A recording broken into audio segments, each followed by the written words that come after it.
G20 के आयोजन में कितने, ध्यान से सुनिएगा, 4100 करोड़ खर्च किए गए। 4100 करोड़ G20 के आयोजन में 4100 करोड़ रुपए खर्च हुए। भारत मंडपम में 2700 करोड़ सिर्फ खर्च हुए हैं कि 4000 करोड़ रुपए आपने पानी की तरह बहा दिए। चावला जी, मुझे एक बात बताइए, क्या किसी ने अपनी निजी धरोहर बनवाई है क्या? वो देश के लिए बनी है और देश को समर्पित समर्पण है। अच्छा, और उसमें देश का ही कार्यक्रम हुआ। आपने कहा कि देश के लिए हुआ, सब कुछ देश के लिए हुआ, और जो पर्दे लगाए गए थे गरीबों की झुग्गियों के आगे, वो भी देश के लिए हुआ था। क्या दिखाना चाह रहे थे? मतलब वही तो पूछ रहा हूं, क्या छिपाना चाह रहे थे आप? छिपाई तो बहुत कुछ चीज है। क्या? जहाँ जहाँ मलबा पड़ा था, अगर छुपाया तो कहीं की दिक्कत है? सर वो मलबा नहीं है। नहीं, मैंने ये कहा कहीं मलबा भी पड़ा हुआ था या कहीं झुग्गी झोपड़ी थी तो हाँ। क्या की आपत्ति है? कांग्रेस तो पूरी झुग्गियां छुपाती थी। आपने तीर तो दागा है, जवाब ले लीजिए पूरा। जी, सम्मेलन में आप भी अगर बुरा मत मानिएगा, मेरे आपके घर में मेहमान आएंगे ना और चीनी खत्म हो जाएगी तो सबके सामने चीनी ले लेने जाओगे आप। किसी गरीब तो सर ये हमारी कामयाबी है। सर मैं वही तो कह रहा हूँ, आप कैसे आगे आएंगे?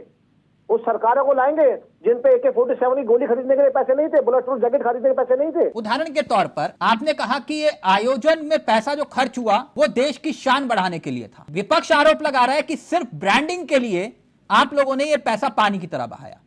जैसे कि G20 में आयोजन में जो अब तक के देशों में जहां जहां आयोजन हुआ वहां कितना खर्च हुआ, मैं आपके सामने एक उदाहरण रखता हूं। जैसे इन्होंने दावा किया कि भैया आपने 4100 करोड़ रुपए पानी की तरह बहाया, जापान में इससे आधा यानी कि 2600 करोड़ रुपया, 2660 करोड़ रुपया एग्जैक्ट फिगर, इतना पैसा G20 पर खर्च हुआ था।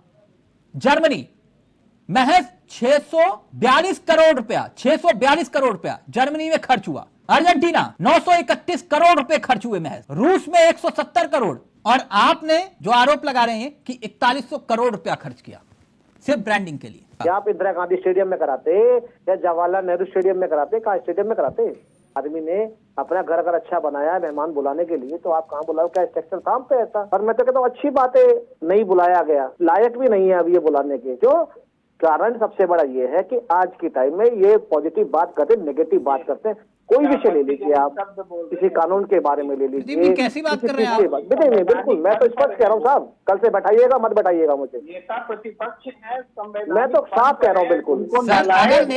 सर नेता प्रतिपक्ष, सर आज सत्ता में आप हैं, कल कोई और होगा। मैं वही आ रहा हूँ, है ना? अमृत पी के तो कोई आया नहीं। मैं आपसे ये कह रहा हूँ कि आप ये कह रहे हैं नहीं बुलाया गया, अच्छी बात है। जब भाजपा के प्रवक्ता इस तरह बैठ के विपक्ष के नेता को नालायक करते हैं तो बड़ा शर्म लगती है कि किस तरह के लोकतंत्र की परिकल्पना ये लेकर इस देश में। हम मान भी सकते हैं जिन लोगों ने 52 साल तक तिरंगे को सम्मान नहीं दिया वो इनकी मात्र संस्था है, तो इस तरह का भाव इनका होगा, इसमें कोई गुरेज नहीं है। विपक्ष के नेता को कैबिनेट मंत्री का दर्जा मिलता है, कैबिनेट मंत्री संवैधानिक पद गया था। ठीक, प्रदीप जी वो शब्द वापस ले लीजिए, इस पर आपत्ति है। मैंने नालायक, देखिए मैंने खड़गे साहब को नालायक नहीं, ऐसे लोग बोला, आप ये मत बोलिए। मैं खड़गे साहब बहुत वरिष्ठ है। हाँ। और मुझे मेरी भारतीय जनता पार्टी तमीज सिखा रखी है मुझे, और अगर मैंने बोला भी मैं इसके लिए पूरे देश से माफी मांगता हूँ, हाथ जोड़ के मेरे देश से माफी मांगता हूँ, हाथ जोड़ के मेरे देश से माफी मांगता हूँ, हाथ जोड़ के मेरे बड़े भाई, मुझे कोई नहीं, क्षमा बड़न को चाहिए छोटन को उत्पाद, कोई मुझे आपत्ति नहीं है।